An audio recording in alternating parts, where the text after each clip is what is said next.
بسم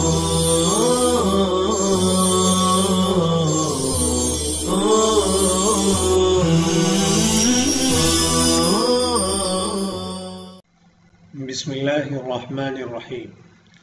السلام علیکم ورحمۃ اللہ وبرکاتہ۔ عزیز طلباء کرام، ہم پڑھ رہے ہیں فصل فی الاستنجا، استنجا کا بیان ہم پڑھ رہے ہیں۔ گزشتہ سبق میں ہم نے استنجا کی لغوی تعریف، اصطلاحی تعریف، استنجا، استبرا، استنقاء میں کیا فرق ہے یہ پڑھا، اور استبرا کا حکم اور طریقہ کیا ہے یہ جانا۔ اب ہم پڑھنے جا رہے ہیں اقسام استنجا باعتبار حکم کے، کہ اگر ہم حکم کے اعتبار سے دیکھیں استنجا کو تو اس کی کتنی قسمیں بنتی ہیں۔ تو اس کی 5 قسمیں بنتی ہیں: فرض، واجب، سنت، مستحب اور بدعت۔ اب ہم ایک ایک کر کے اسے جانتے چلتے ہیں کہ کس صورت میں استنجا فرض ہے، کس صورت میں واجب ہے، کس صورت میں سنت ہے، کس صورت میں مستحب ہے اور کس صورت میں بدعت ہے۔ تو سب سے پہلی صورت کہ استنجا جس صورت میں فرض ہے وہ کون سی صورت ہے؟ کہ جب نجاست مخرج پاخانہ پیشاب کی جو جگہ ہے اس کو فقہا کی اصطلاح میں مخرج کہتے ہیں، خروج کی جگہ، یعنی پیشاب نکلنے کی جو جگہ ہے اور اسی طریقے سے پاخانہ نکلنے کی جو جگہ ہے اس کو مخرج کہا جاتا ہے۔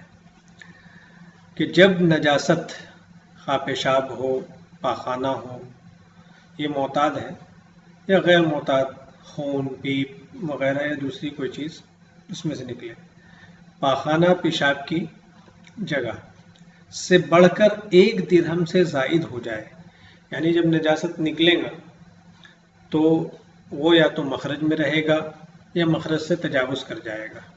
اگر مخرج ہی میں رہتا ہے، مخرج سے تجاوز نہیں کرتا ہے، بڑھتا نہیں ہے، پھیلتا نہیں ہے، تب تو استنجا کرنا سنت ہے۔ اور اگر مخرج سے بڑھ جاتا ہے اور 1 درہم سے کم رہتا ہے تو واجب ہے، اور 1 درہم سے زیادہ ہو جاتا ہے تو پھر فرض ہے۔ اسی کو بتایا کہ جب نجاست مخرج یعنی پاخانہ پیشاب کی جگہ سے بڑھ کر 1 درہم سے زائد ہو جائے۔ ابھی کچھ اصطلاحی الفاظ بھی ہیں، اس میں آپ درہم کی تعریف پڑھ لیں گے۔ دوسرے نمبر پر استنجا واجب کب ہوتا ہے؟ نجاست مخرج سے، ابھی آپ نے مخرج پڑھ لیا، پیشاب پاخانہ نکلنے کی جگہ، مخرج سے بڑھ جائے لیکن 1 درہم یا اس سے کم ہو، 1 درہم سے زیادہ نہیں ہونا چاہیے۔ مخرج سے تو بڑھ گئے لیکن 1 درہم اور یا اس سے کم ہے تو اس صورت میں استنجا کرنا واجب ہے۔ یہ 2 حکم ہو گئے استنجا۔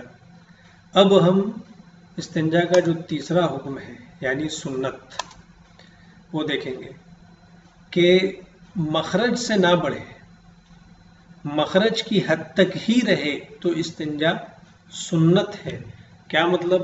یعنی جو ہمارے پیشاب کا راستہ ہے اس سے نکلنے کی جو جگہ ہے اس کے منہ پر پیشاب کا کوئی اثر نہ ہو، اسی طریقے سے پاخانہ نکلنے کی جو جگہ ہے تو اس کے منہ پر یعنی منہ سے جو باہر ہے اس پر کوئی پاخانہ کا اثر نہ ہو، تو مخرج سے نہ بڑھے، مخرج کے اندر ہی رہے، تو اس صورت میں استنجا سنت ہے۔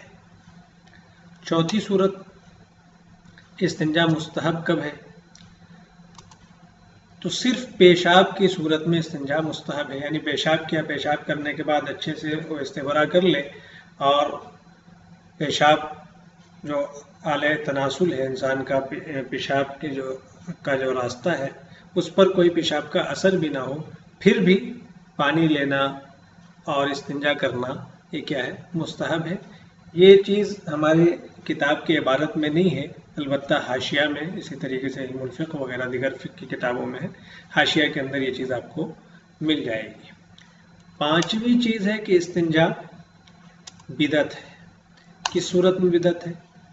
فسد کھلوانا، یعنی جو خون وغیرہ نکلواتے ہیں اس کو فسد کھلوانا کہتے ہیں. جیسے آج کل کپنگ وغیرہ ہو رہا ہے، تو کپنگ وغیرہ کرانے کے بعد وضو تو ٹوٹ جاتا ہے، لیکن کوئی یہ سمجھے کہ بھائی اس کو استنجا کرنا پڑے گا اور وہ جا کر کے اپنے پیشاب کی جگہ کو اور اپنے پاخانہ کی جگہ کو دھوئے، اس سے اس کا کوئی تعلق نہیں ہے.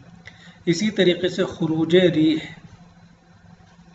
ریح کہتے ہیں اس ہوا کو جو انسان کے پاخانے کے راستے سے نکلتی ہے.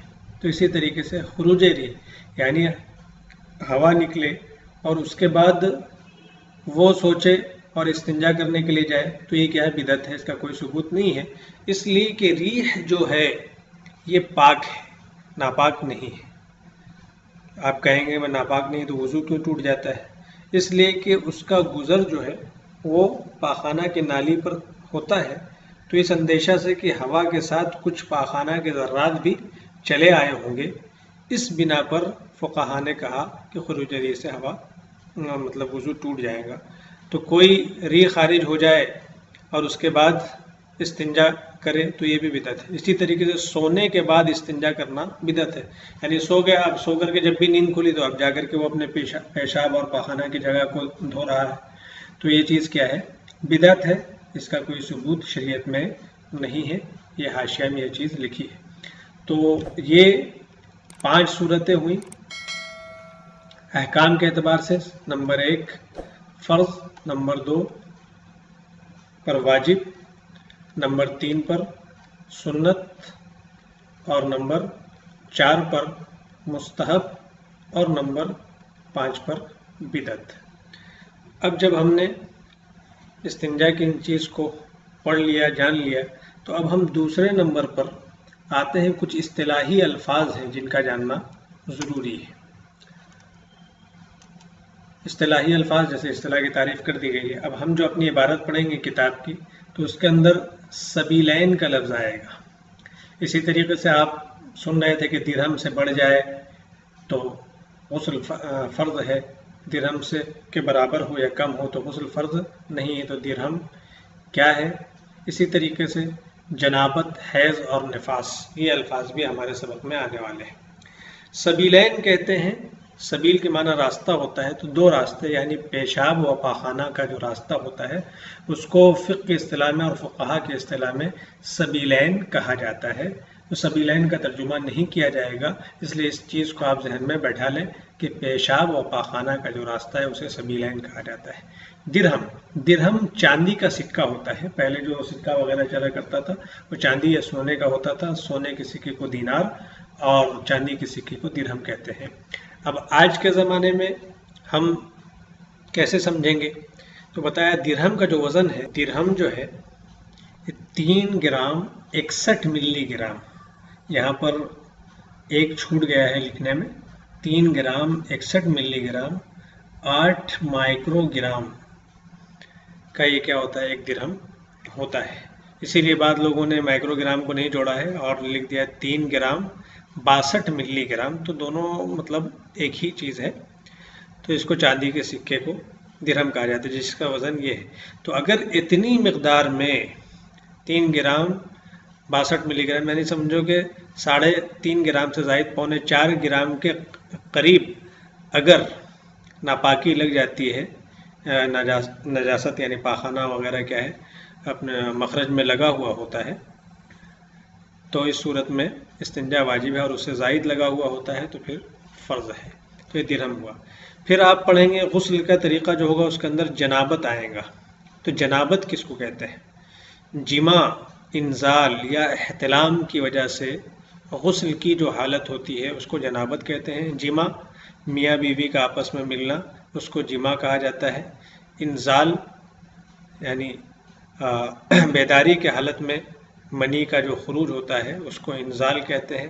احتلام سونے کے حالت میں جو منی کا خروج ہوتا ہے اس کو احتلام کہتے ہیں. تو انزال بیداری کے حالت میں اور احتلام یہ سونے کے حالت میں، اس کو جنابت کہا جاتا ہے. حیض بالغ عورت کے رحم سے یعنی جو اس کی بچہ دانی ہوتی ہے آنے والا وہ خون جو مخصوص ایام میں آئے، جس کو ماہواری بھی کہا جاتا ہے. اور MC وغیرہ بھی کہتے ہیں. تو یہ اس کو حیض کہا جاتا ہے. عورتوں کو بالغ جب عورت ہو جاتی ہے تو ان کے بلوغت کی علامت ہے کہ ان کو حیض آتا ہے. نفاس وہ خون جو عورت کو بچے کی پیدائش کے بعد آئے، خواہ بچہ مکمل پیدا ہو یا ناقص پیدا ہو، بچے کے پیدائش کے بعد جو خون آتا ہے اس کو نفاس کہتے ہیں. تو یہ چند اصطلاحی الفاظ تھے جن کا جاننا ضروری تھا. اب ہم آتے ہیں اس کے بعد حکم الاستنجا، استنجا کی طرف. تو استنجا کا جو حکم ہے اسے پڑھنے سے پہلے ہم ایک دفعہ اپنی کتاب کی طرف جانا چاہیں گے تاکہ آپ کتاب بھی دیکھ لیں. حکم الاستنجا والاستنجاء سنة من نجس يخرج من السبيلين ما لم يتجاوز المخرج وإن تجاوز وكان قدر الدرهم وجب إزالته بالماء وإن زاد على الدرهم افترض غسله. استنجا یہ سنت ہے. من نجس ایسے ناپاکی سے، یخرج من السبیلین جو سبیلین سے نکلے، ما لم یتجاوز المخرج جب تک کہ وہ مخرج سے تجاوز نہ کرے. وَإِن تجاوزا اور اگر مخرج سے تجاوز کر جائے، وَكَانَ قَدْرَ الدِّرْهَمِ اور اس کی مقدار 1 درہم کے برابر ہے، وَجَبَ إِزَالَتُهُ بِالْمَاء تو پھر اسے دور کرنا پانی سے ضروری ہے، واجب ہے. وَإِن زَادَ عَلَى الدِّرْهَمِ اور اگر 1 درہم سے بھی زیادہ ہو جائے تو افترض غسلُهُ تو اس کا دھونا فرض ہو جائے گا. تو استنجا کا حکم ہے. سب سے پہلے کتاب میں استنجا کے سنت طریقے کو بتایا کہ سبیلین سے کیا ہے نجاست نکلے لیکن مخرج سے تجاوز نہ کرے، اور اگر تجاوز کر جائے اور درہم کے بقدر ہو تو پھر اس کو دور کرنا واجب ہے، اور اگر درہم سے زیادہ ہو تو فرض ہے. اب آئیے نقشے کی طرف آتے ہیں. تو یہ ہے حکم الاستنجا، استنجے کا حکم. اب استنجے کا جو حکم ہے، والاستنجاء سنۃ من نجس یخرج من السبیلین ما لم یتجاوز المخرج وان تجاوز وکان قدر الدرہم وجب ازالته بالماء وان زاد علی الدرہم افترض غسلہ. اب اس کو ہم سمجھتے چلتے ہیں. یہاں پر کہا سنتن، سنت کا لفظ یہاں پر استعمال کیا ہے. تو یہ سنت جو ہے مرد کے لیے بھی ہے اور عورت کے لیے بھی سنت ہے. کیوں استنجا سنت ہے؟ اس لیے کہ آپ علیہ الصلاۃ والسلام نے استنجا پر مواظبت کی ہے، پابندی کی ہے، تو اس کا حکم سنت مؤکدہ کا ہے، لیکن بلا عذر کبھی آپ نے چھوڑ دیا ہے تو اس لیے سنت ہے.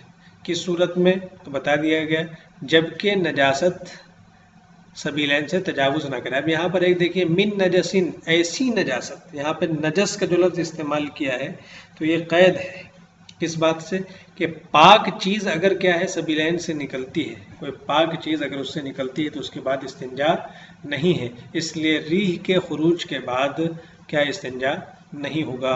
اسی طریقے سے کوئی کنکر وغیرہ، کوئی کیڑا وغیرہ اگر کیا ہو پاخانہ کے راستے سے، پیشاب کے راستے سے کیا ہے اگر نکلتا ہے اور اس پر کوئی نجاست لگی ہوئی نہیں ہوتی ہے تو پھر کیا ہے استنجا کرنا بدعت ہے. یخرج من السبیلین، سبیلین بتا دیا گیا کہ پیشاب اور پاخانے کا جو راستہ ہوتا ہے اسے سبیلین کہتے ہیں. لیکن سبیلین یعنی پیشاب پاخانہ کے راستے سے جو چیز نکلتی ہے ایک معتاد ہے، یعنی ہمیشہ نکلنے والی، جیسے پیشاب پاخانہ، اور ایک غیر معتاد ہے. غیر معتاد چیز جیسے کسی بیماری کی وجہ سے بواسیر وغیرہ کی بیماری ہے تو اس کی وجہ سے خون نکلے، یا اندر کوئی زخم وغیرہ کسی کو ہو گیا ہے تو اس سے کیا پیپ نکلے. بہرحال ناپاکی معتاد ہو یا غیر معتاد ہو، یعنی پیشاب پاخانہ ہو یا غیر معتاد ہو جیسے خون پیپ وغیرہ ہو، تو ناپاکی نکلنے کے بعد اگر مخرج سے تجاوز نہ کرے تو پھر استنجا کرنا سنت ہے. وَإِن تَجَاوَزَ وَكَانَ قَدْرَ الدِّرْهَمِ اور اگر تجاوز کر جائے اور درہم کے بقدر ہے، درہم سے زائد نہیں ہے، وَجَبَ إِزَالَتُهُ بِالْمَاء تو پھر اس کا پانی سے دور کرنا واجب ہے. یہاں پر دیکھیے ماء کی قید لائے ہے، تو اس کو فقہا نے بتایا ہے کہ جب 1 درہم یا اس سے نجاست بڑھ جاتی ہے تو پھر اس کو دھویا ہی جائے گا. بالما